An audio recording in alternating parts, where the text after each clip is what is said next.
Welcome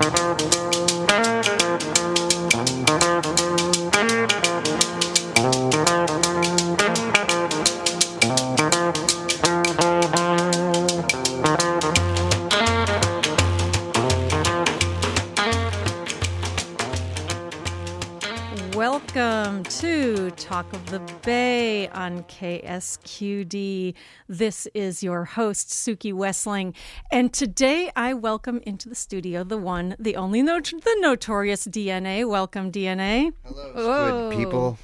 Hello, DNA. They only heard half of your hello. Hello, squid people and Suki and Tom Hartman. Yeah, bye, Tom, because, sorry, Tom, you were going on a little bit I hope he long. listens to us. Yeah, Not no as kidding. much constitutional law, but yeah. Be good.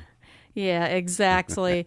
DNA's Comedy Lab puts on shows here in Santa Cruz, and I could just read your long and unusual career history, but I'll put a link to that on the podcast page. Okay. So that we can just talk about all sorts of things having to do with what you do in Santa Cruz and what's going on. So I wanted to start early, and I wanted to know, when you were 5, what was the funniest joke?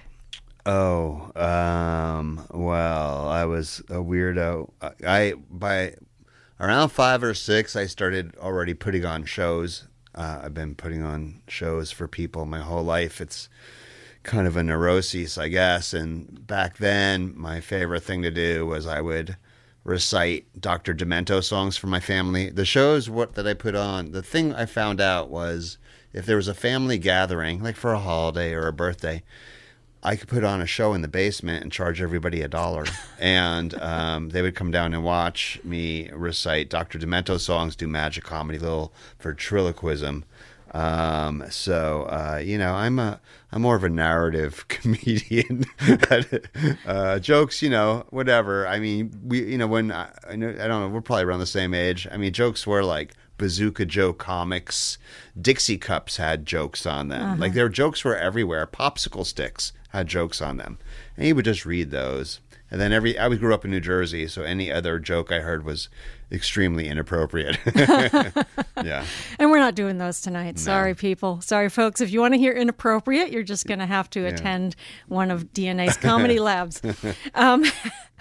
So you put on shows. So like, what were they? You said narrative comedy. So you were telling stories. Well, I would rope my nephews, who were like my brothers. We all grew up together, into the shows. So so I would use them as my foil for magic tricks. And I had made my nephew wear a shirt that said "The Human Chicken."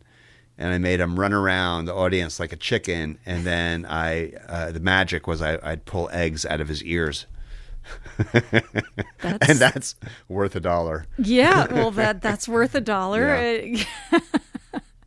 Yeah. And did you ever like break any eggs, or no? They were okay. Everything. That was a different trick. That was the one. We would, I would prank them. We had a trick where I would crack an egg on their head. And sometimes I just use an egg because it was just really funny for everybody.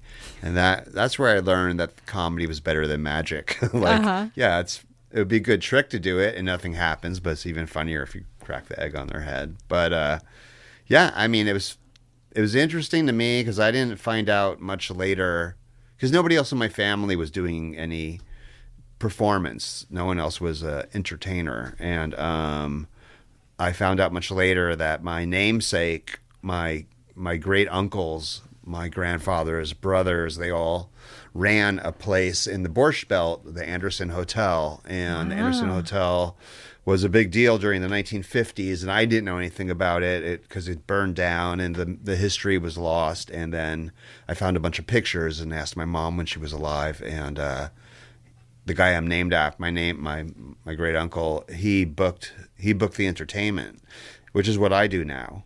So it's funny to me that I started so young and that it was like kind of in my blood already to be putting on shows for people. And, what's at the heart of that, acceptance, I have a hole that can't be filled except for adulation from strangers, but also I like creating community through laughter and positive events.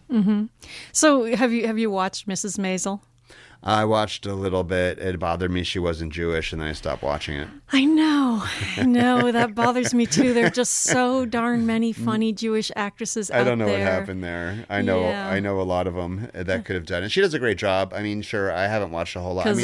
I was specifically asking because there's a whole season where the focus is on being up in this, I can't remember what camp it's supposed to be. They probably gave it a fictional name. In the Borscht Belt, in the Catskills. In the Catskills. If you don't know, listeners, that it was like outside. It was outside New York City, outside Manhattan, like an hour into the mountains, the Catskill Mountains. And then during the 1950s, tons of Jewish hotels popped up, and one reason was because Jews were not allowed in other hotels, so they just started their own.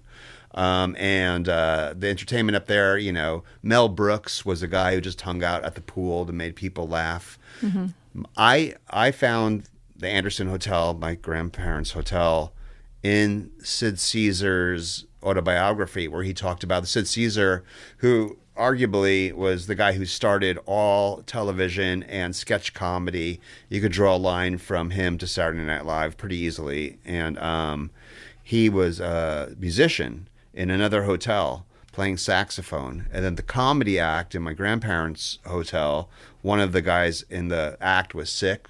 So they knew that Sid Caesar had a suit, like a tuxedo. So they invited him to perform the comedy act, which he had never done. And in his autobiography, he says that's the moment he realized he wanted to do comedy. Mm-hmm. Was at the Anderson Hotel. Yeah, and it's really interesting. I mean, we don't need to get into the whole history, but the history is really interesting because it's connected in that starting all of this separate theater because of discrimination is also hooked into the early years of Hollywood. Absolutely. And why Hollywood now still has such a large population of Jewish producers and they weren't allowed else. Anywhere else. Yeah. So that, my friends, is a great argument for a lot of the crazy stuff you hear lately about, why are there so many Jews? How this went to Jews so quickly, K-Squid. It's me. I carry that around. The conversation almost always devolves that way. But, I mean, I've been experiencing anti-Semitism in some of the comedy scene lately, so it is very much on my mind. How so? Well, there's a lot of, the short answer, I have my post note with my long answer and my short answer. My short answer is that conspiracy theories are all the rage, and a lot of people live online, and it's very easy to go down the rabbit hole, whether it's QAnon or adjacent conspiracy theories. And at the heart of them a lot of times is anti-Semitism. And whether you're talking about reptilian overlords or globalists or Illuminati, at the core it's an anti-Semitic thing. Mm-hmm. So there are people I know, and I have some friends that went down that particular way of looking at things, and I try to unwind it for people, and it's difficult because people get really attached to this kind of like dogmatic way of thinking, and they have all this research, air quote, that is bogus.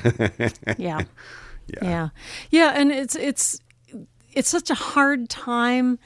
There's so much. I mean, just connecting this back to comedy, there's so much to make fun of, but at the same time, there's so much that's really seriously happening. Mm-hmm. I on the way here, I was listening to the radio, and they played a clip of Ron DeSantis talking this past weekend to, and I can't remember the name of the Jewish organization, but it's basically a Jewish Republican organization, has a huge thing in Nevada every year, and all the Republican bigwigs come.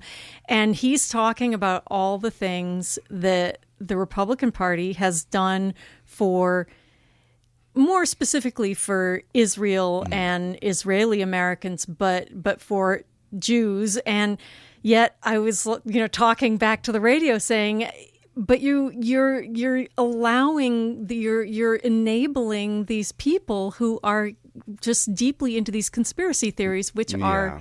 I mean, I think Trump there all, because I saw in the last 48 hours he had a thing that said very similar to what DeSantis said.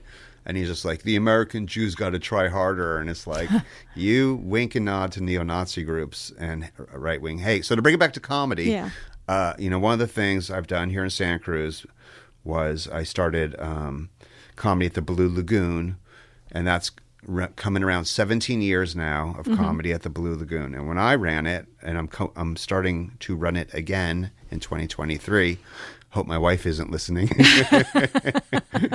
She's like, I always find out like on Facebook or the radio or, I operate under the banner of respect, and so I don't allow hate speech at my mics. A lot, people will go to open mics. Not saying necessarily here in Santa Cruz because we try to have across the board the same kind of philosophy, but especially anywhere else in America or San Jose or wherever you see, just people going up and talking on the mic. A lot of times you hear hate speech or hateful things towards gay people or, people based on the skin color or what have you. And we don't allow that at the Blue Lagoon or any of the shows here in Santa Cruz. And that's how we try to combat this kind of like negative thinking that people have. Yeah, and I really I'm appreciate very excited there's that. a caller. Oh, yeah, there is a caller. We'll see. No, it's not. I just got a head shake. Oh, it's not a caller? It's not a caller. We're hoping that we'll get some local comedians to call in and chat with us, or anybody if you have any questions. The number is 900-5773. If you're listening in Santa Cruz, give us a call. So the hate speech thing, and I make the call. People will say, "Well, I did." And I'll give people second chances too. This guy had you have a call? We have a call. Go ahead. Oh, yeah, let's do the call. All right, we're going to do a call, and then we'll get back to your anecdote it's a squid. Here. Hi, you're on Mac the air. Ruiz. Yeah, it is. Hi, Mac. Welcome. Hey, I was just calling to give some support to DNA and you guys. I've been listening so far. You guys sound awesome. Obviously, DNA is just smash hitting as soon as it starts on the racism, taking down people who are racist and not great is something that Santa Cruz comedy scene is good at. Yeah. So what sort of comedy do you do, Mac? I'm super racist. No, I'm just kidding. I do. She's our number one comedian in Santa Cruz.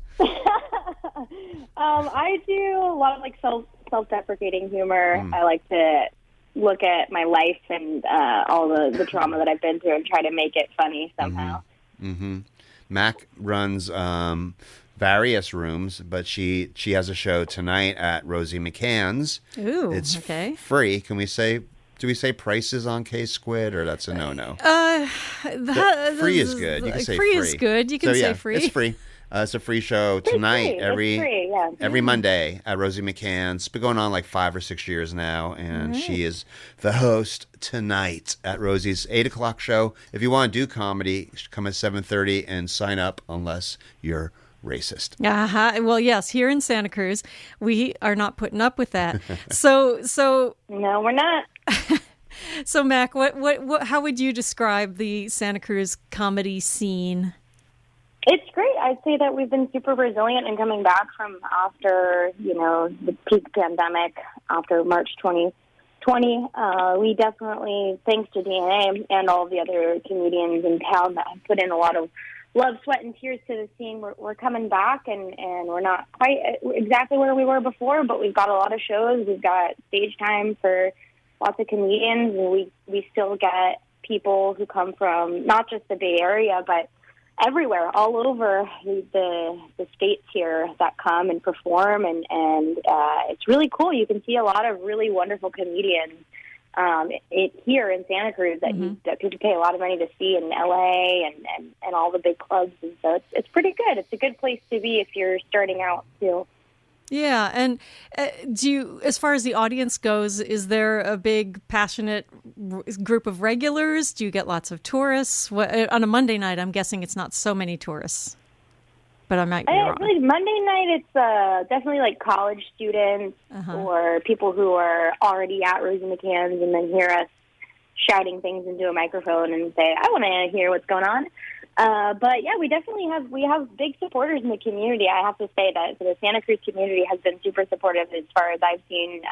DNA and I have a show on Thursdays at Hotel Paradox every other Thursday, twice a month, and I found that for a while there, and hopefully to continue, we get people who come back just specifically for our show who are in the community, and they're really, really sweet and awesome. Excellent. That's great. And so Rosie McCann's tonight, every Monday night. All right. So listeners, now you know. Thank you for your call. Thanks, Mac. Yeah. Have fun, guys. All right. Thanks. Bye. Bye. So, I just did not pot that down. Sorry for that weird crackle sound. That was my brain starting up again. That was indeed. That. Yeah, my poor brain is, very much taxed by, well, you can describe what's in front of me. Oh, Suki, it's like NASA in here. She has a lot of buttons and levers. Yeah, I'm at the controls and okay. I'm doing it. So we were talking before she called, and I want to get back to it just briefly about the history and continuing issue with bigotry. Well, yeah. I mean, here's the thing. Comedy is one that everybody thinks they're funny, and in any given social situation, there's the funny person, and that person is the funniest person in the group or the office or the family. And that's great. And that's how we exist as humans. Although there are people that don't have a sense of humor, because you just mentioned Ron DeSantis. He has no sense of humor. I mean, he has no sense of self, but politics aside. And so oftentimes that person in the workplace or the family, people will push them and be like, you know what, you should be a comedian. And then they'll go down to an open mic like we have at Rosie McCann's tonight, and they'll get on the microphone and they'll find that it's a totally different world in front of a bunch of strangers on a microphone in the back of an Irish bar at 8 p.m. on a Monday night than it is around the water cooler at work or around the Thanksgiving table. And they will often crash and burn, or sometimes they will get really angry, or sometimes they will just be incredibly disgusting. And then you'll go, wow, it says a lot about your friends and your family that you're the funny one. And, and then other people, I mean, my thing is always opportunity. I was going to say earlier before Matt called, I had a guy at the Blue Lagoon, and what he said on the mic was racist. I called it racist. I'm like the umpire at a baseball game. I can call it on the count of rain. I call it on the count of racism at open mics. And then this guy, I decided I was going to give him a second chance. Mm-hmm. So he comes back, and 1 month later, he's like, I got a brand new act. He goes on the microphone. He does the exact same act, but with a Southern accent.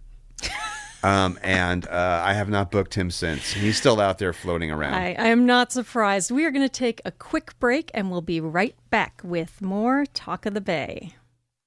The history of a lot of stand-up style comedy, from my view as a woman, was rooted in cutting people down. So, my least favorite joke, take my wife, please. Henny Youngman.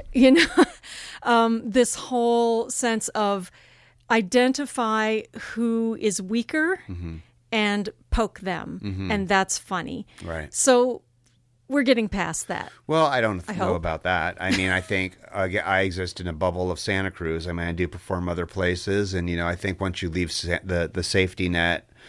But I mean, like in the Bay Area right now, the lot of the comedians are complaining that the Bay Area seems to have become like what Santa Cruz used to be. I think Santa Cruz has loosened up. But like in the Bay Area now, you can't even like make a joke about, a toaster, because appliances like on a molecular level have feelings. And it used to be like that. And Santa Cruz, people would be very upset about anything. But I believe, and I'm not saying I'm the only person, but over the last 17 years of doing comedy, I think I've taught people in this town how to be an audience and how to appreciate the nuances of finer comedy. But when people are starting out, lowest common denominator, like you asked Mac what her comedy is, she said self-deprecation. So there, I think you're safe. You can make fun of yourself as long, as much as you want, but it's when you turn it on other people. And I think one of the downsides of the internet is a lot of people, a lot of young people in particular, older people too, they watch comedians on the internet that just rip the audience apart, and they think that's what comedy is, and that is not what comedy is. Mm-hmm. Comedy at its heart is entertainment, and entertainment is for an audience, and the goal is for people to feel better after they leave than when they walked in. That's what I try to do, and I think that's very mercurial. I think it's very alchemical. I think it's very magical. That's what I try to accomplish every night. Is somebody walks in feeling a certain way, and when they leave, they feel better. Yeah. Yeah. I think we have a call. Oh, boy. That got dropped and it's come back. Yes? Here we go. Hi, this is Beth Freewoman. Oh, hi, Beth. Hi, DNA. I'm sorry to hear about your dad. That's so sad. Yeah. I just got back from LA, and I guess I just randomly caught the show on my way home. Really, literally just landing at home right now, and I just thought it would be perhaps relevant to chime in and also just maybe acknowledge my dad a little bit. And for sure. My name is Beth. Yeah, go ahead, Beth. Go ahead, yeah. No, you go ahead. My name is Beth Freewoman. I'm local to Santa Cruz, everyone, and I also my legal name is Budd Friedman, and my dad just passed away last week. His name was Budd Friedman, and he and my mom are the founders of the Improv since 1963, and kind of started this whole, not intentionally, they didn't actually intentionally start this movement of stand-up comedy clubs and venues and stuff, but that's kind of what it turned into. And I guess, want to put that voice in the room because it's fresh with me. His funeral was just Friday. Yeah. It was a beautiful, beautiful, holy, and bittersweet event. And but also just, Sorry. I just want to recap what you just said, and then I want to ask you a question. So in comedy, when you move out of the, and God bless, Rosie McCann's Balloon Lagoon and the other local rooms we have, and local bars and taco shops around the country where comedians normally start, but you want to get into the clubs and. The system that is not changed since the very beginning was started by Beth's dad, Budd Friedman, and instrumental and launched so many comedy careers. And I just wondered, Beth, did you grow up in the improv? Were you around the club a lot? Oh yeah, definitely. Yeah, especially the first 9 years of my life in the New York club. And then we moved to LA to open up the LA club. And so I was around that, but not maybe as, and then I moved back to New York for my high school years and was there a lot in my high school years in the New York club. So, and then would go back and forth between LA and New York because my dad and my mom got divorced, and my mom was running the New York club and my dad was running the LA club. And so, yeah, I grew up in it for sure. So parallel to Beth's family and the Improv was the Comedy Store with Mitzi Shore. So and then Pauly Shore grew up in the club. So how come you didn't turn out like Pauly Shore? I don't know. I just met Peter Shore at my dad's funeral too. I guess my sister and him do something together with her nonprofit, and she runs a nonprofit called Comedy Gives Back. Which, interesting. like a safety net for comedians, actually, and it's non-local to LA. So that's a good thing to share about people who are comedians and stuff like that. But I'm the one child of Budd and or my stepbrothers who didn't follow the whole showbiz comedy thing. So I'm always surprised about how much comedy there is everywhere. How can there be comedy at the Crow's Nest? How can there be comedy?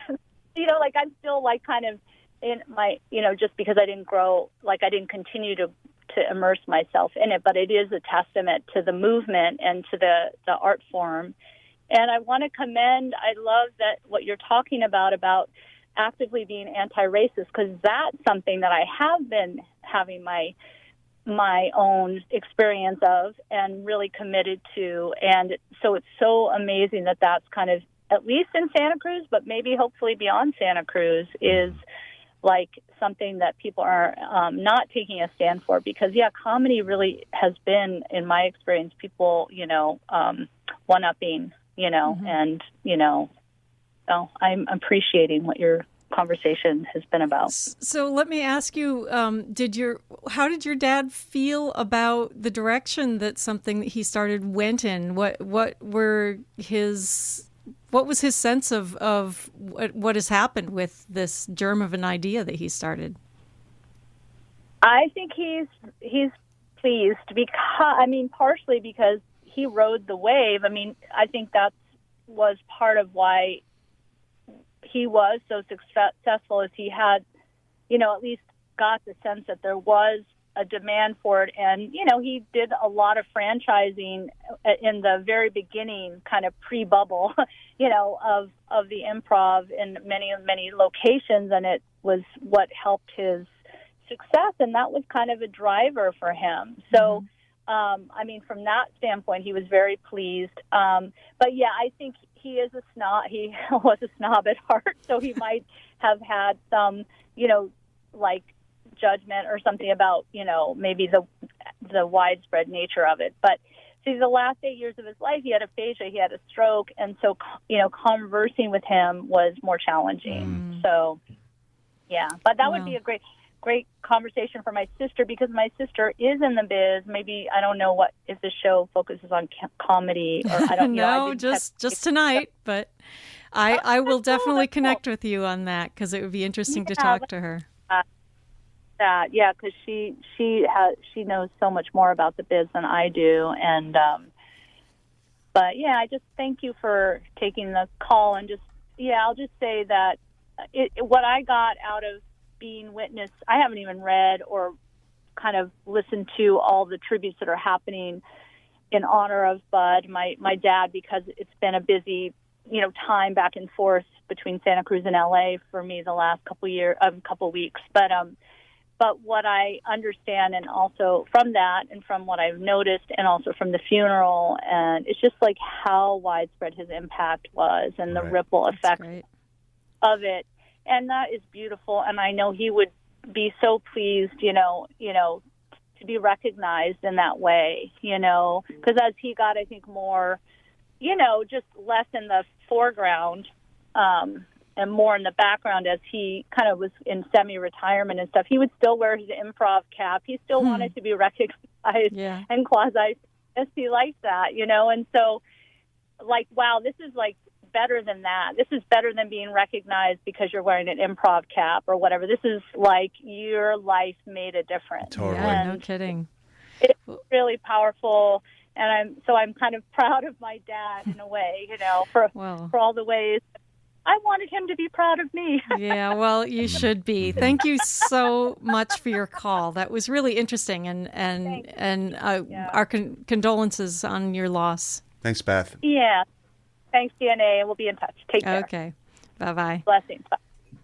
All right. So we've been sort of sticking with the serious stuff. Let's go back to a little bit about, how you got here, because there's this really interesting thing in your bio that I found fascinating, that you won first place in the Showtime comedy competition. True. And then you didn't do comedy for 20 years? That is correct. And I know that sometimes a big success can be, daunting or something. Why? What happened? I was in Chico before I moved to Santa Cruz. And for people who know, they know there's a wormhole, a vortex that connects Chico and Santa Cruz. There are so many people that go back and forth. And so it was destiny I would end up here, besides my wife is from here. And there was a Showtime college comedy laugh-off, let's see, it was 30 plus years ago in Chico, and I didn't have the money to go into the show, but they said if I entered the competition, I would get in for free, and I wanted to see the host, Will Durst, who is a beloved Bay Area rare politician, like political leaning comedian, and everyone loves Will Durst. People in Santa Cruz know Will, who had a stroke a couple of years ago and hasn't performed in a while. But I loved him way back then, and the only way I would be able to get into the show was entering the show because I didn't have the money to get in, and I entered, and I won. And this, just to cut to the chase, and now I sit on the board of directors of Comedy Day in Golden Gate Park with Will Durst. So to me, it was like a brilliant little circle. But yeah, those 20 years I did not do comedy. I did produce events for community. So I put on about 3,000 events in Chico that were mostly free to bring people together, to break down the barriers that we have that are fabricated between us, because we're all at heart one species on this planet circling a vast amount of space. And we had some big parties. Chico was a party school, and I definitely helped with a lot of those parties. And then about 17 years ago, my wife is from here, and we moved down to Santa Cruz, and I decided, I always loved comedy. I hosted those 3,000 shows. I always was trying to be funny. I didn't understand what comedy was. I didn't know how to get into it. I thought it was like the circus. Like, do I have to run away? Like, what do I have to sweep up after an elephant? Like, how do you get into comedy? I didn't understand. There was no guidebook. There was no tutorial on YouTube. There was no YouTube. And then when I got to Santa Cruz, I was like, well, I was a big fish in Chico. I was like, I'm going to destroy this scene. Mm-hmm. And that momentum carried me for a couple of months. And then I had a bad set. And when you have a bad set in comedy, it can be really debilitating. It really can fracture your sense of self. And I spent a month licking my wounds and realizing I had to start from the bottom, just like everybody does. And I started from the bottom 17 years ago. And, it kind of culminated in 2019 when I opened up my own comedy club downtown. Mm-hmm. And, it was bigger than any comedy club in California. I mean, I had some grand ambitions. Yeah, and the timing of that has a certain punchline. Yeah. Which is? Well, I put on 288 shows the first year we were open. And it became more than a comedy club. It was a cultural center. We had events for kids. We did this Academy Award ceremony show for children who had made movies at this camp. Like a camp that taught kids how to be directors and gaffers and best boys and actors. And we did a tribute to Ruth Bader Ginsburg. We had speakers, and we had all kinds of different events. And it was unlike anything I think Santa Cruz has had before. And then 1 year to the day, March 2020, I don't know. I don't want to alarm anyone out in K-Squidland, but there was a plague, and everything shut down. I don't know if maybe you only listen to the station. Maybe you don't know. But it was, we had plenty. We actually had a series of, just like a button you could click to say my podcast has to do with COVID-19. Mm-hmm. And it was clicked a lot. Yeah. Well, we were long story short. We were unable to negotiate with our landlord. Mm. And that's okay, because now I do shows Friday and Saturday with my other co-producer, Cree Powell, and we do every Friday and Saturday at Greater Purpose Brewery, which I have built a really nice community of people that come every Friday and Saturday. This Friday and Saturday, no show because it's the holidays. It's the first Friday and Saturday we've had off in a year and a half. And it's a great scene, and people come and laugh for 90 minutes, and it's so enlightening to see people come in with their burdens at Greater Purpose Brewery. It's on East Cliff Village, and there's a price to get in. It's not free, but it's the kind of show you'd have to go to the Punchline or the Improv to see. And I bring that to people for a very low price because I think it's so important in this day to laugh. Yeah. Well, there's not been very much laughter on this interview, Suki, and I'm sorry. No, it's interesting. I think that to me the most interesting thing about what I consider to be good comedy is that it's dead serious. Mm. That to me, it's not funny unless it touches on something deeper. Yeah. And I know there's a lot of people out there who just like sort of slapstick, meaningless comedy. Sure. But for me to really enjoy something funny, I like it when there's something underneath. You like it personal. And something. It's much more real when there's something serious behind Absolutely. it. Well, I mean, I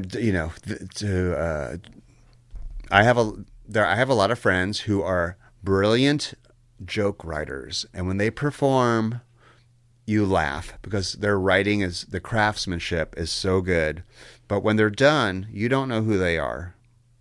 And then I have other friends, like we just had a Greater Purpose. My friend Jessica Selly, she battles depression, and she talks about it on stage. And she talks about she figured out how she wants to go because she lives in L.A. and she wants to walk into the La Brea tar pits and just slowly sink. And the way she tells it is very funny. And so there are different styles, I mean, there are people who just tell jokes, and you don't find out anything about who they are. I think I'm a mix. I kind of do both. I tell jokes, but I also reveal a little bit about myself. It's a lot to reveal yourself to strangers, and some people are better at it than others, and it depends on the type of comedy. And that's the thing that makes it so interesting.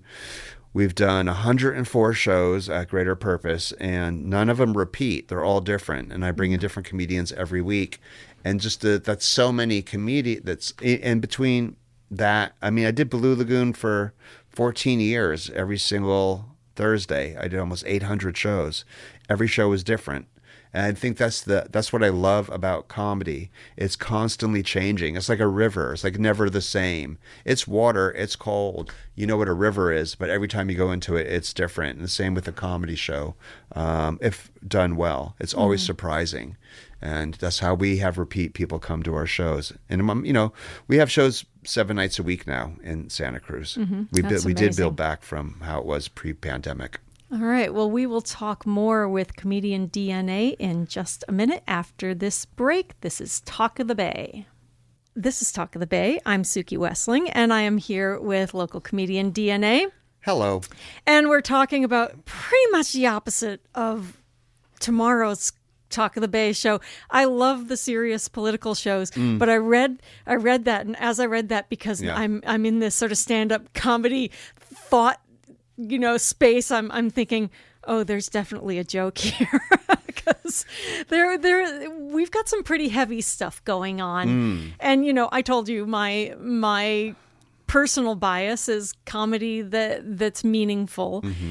How do you or other comedians take something like Measure O or something that really divides us and use it in comedy in a way that doesn't divide us further?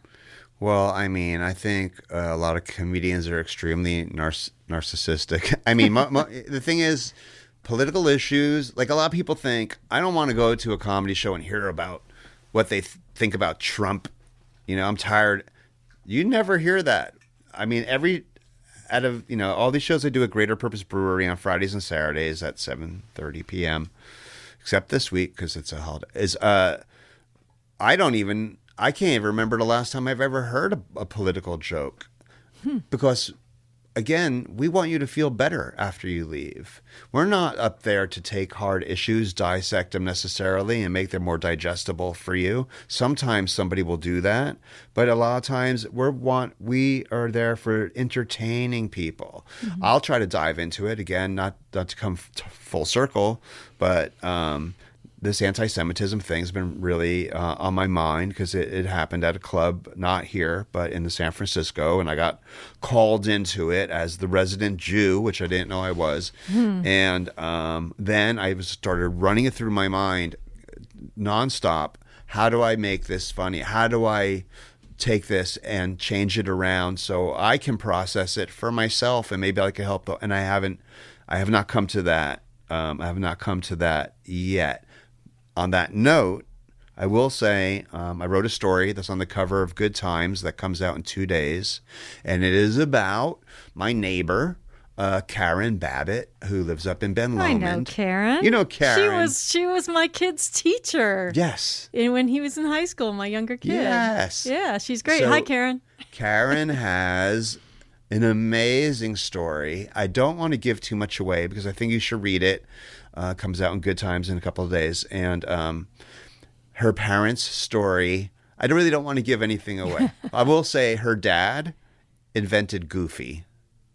Wow. Yeah, I know. And the way her parents meet, it is an epic, epic movie. But the story also focuses on Karen, and Karen was one of the original female performers at the Comedy Store, which was kind of running parallel to Beth's father's Improv.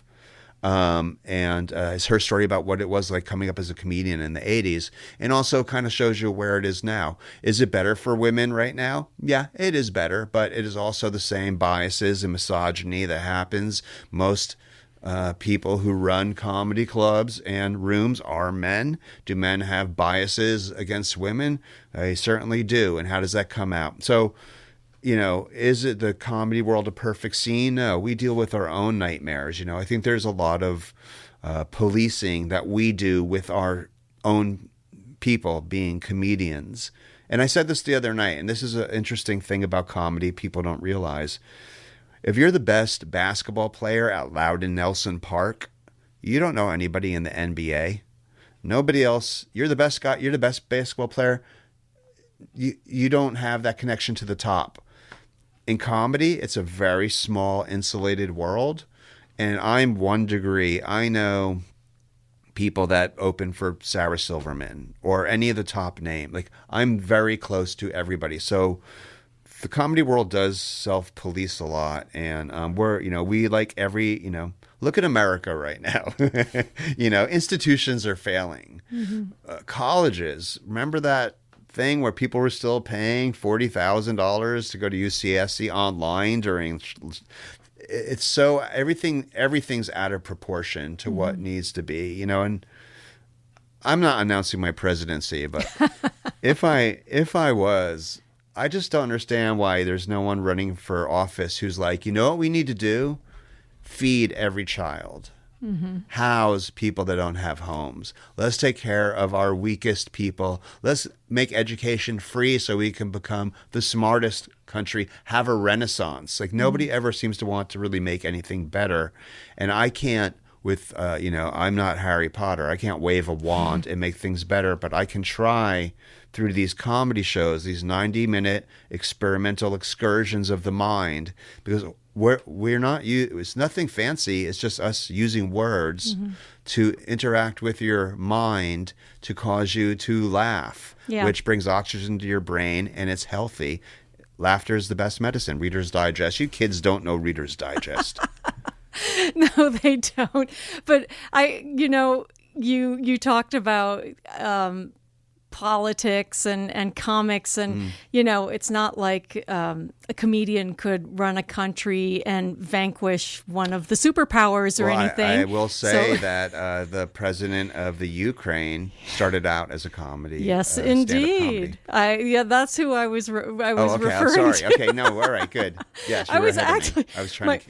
My husband, who's a really funny guy, gave me one piece of advice as I was leaving. He said, when you're interviewing a comedian, don't try to be funny. And I'm like, but I have this thing prepared about. It's not like a comedian could run a country and I stepped on your bit. Vanquish a superpower. Suki. You did. Sorry, K-Squid, you will not hear me on the station again. I'm going to get banned. I've just been canceled by Suki. I get that was very well written. But that actually does bring up. I know that you have run for mayor. That you 4 times politically aware. What in comedy? I mean, if you want to talk about Zelensky, you could, but or yourself. What in comedy prepares you to look at our problems in a fresh way, a different way? And you said, like saying, well, maybe every child should be fed. Right. Well, that's just me. But I mean, I think one thing about comedy is not a hologram. What happens on stage happens.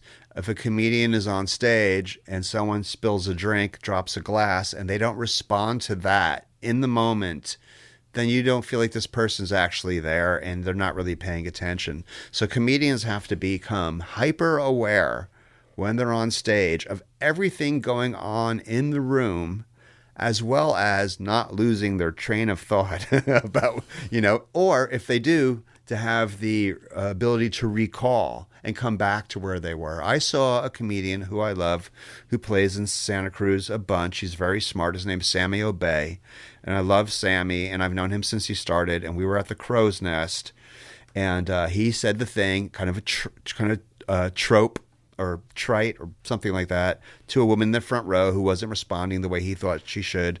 He goes, "What, did you just come from a funeral?" And she said, "I did. My father died." So Sammy stopped the show. I mean, he was still on stage. And he goes, "We're going to take a break."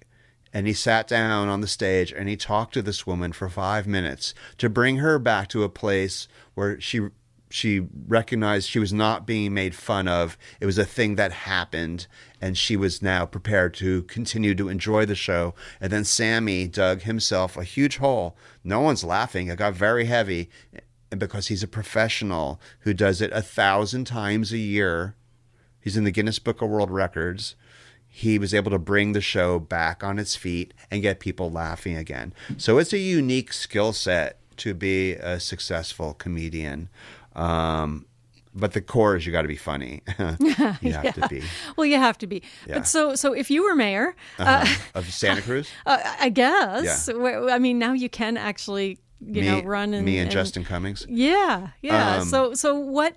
How would you look at our local issues and bring a comedian's sense to them? I don't know. I mean, I'm a hippie, by the way. I'm a deadhead. I saw Jerry Garcia 500 times. And I'm older, and I'm almost always 99% always older than everybody on the show, any comedy show I do. Sometimes 3 times older. And so whatever that I bring to the table, I don't know. But I have a thing in my heart for people who try to help, and I try not to bog myself down in politics. It's the worst. But I really love, I'm going to botch his name now, Keith McHenry, who has Food Not Bombs, who started Food Not Bombs, this international program. That's the amazing thing about Santa Cruz. Mm-hmm. Budd Friedman's daughter, Beth, calls up on the phone. Keith McHenry down near the clock tower every single day feeding homeless people with a program he started, in the 70s. This is such a unique town with some major players of every stripe. And what Keith does, feeding people who are hungry. First of all, if you're a religious person, I mean, that seems to be the core of every religion, is taking care of the people that are the weakest. And he does that. He's a hero. I mean, those kinds of programs, and once you say the homeless situation, you've lost the ability to converse about it. Because when the comedian who is racist said the Jews, it's the same thing. You've dehumanized an extraordinary group of people who has an infinite amount of varieties about them. Yeah. So the homeless situation, I don't know what we're going to do about that, but I know that you can help individuals. It's becoming wintertime. Give somebody a pair of socks on the street. My brother died on the street of San Francisco. I am very aware of what homelessness is, so how do we fix it? My wife, sorry, it's hard not to do that. She worked for a homeless services center for 5 years. So I saw from the inside out the programs that we have. You just got to keep trying, and you just got to keep pushing forward, and doing the best you can, and try not to let the stress of the daily existence, and especially if you're online all the time, stop and give yourself a break. Go walk a Henry Cow, breathe in some nature, and then do something nice for somebody. What can we do to fix the problems? If everyone did something for somebody.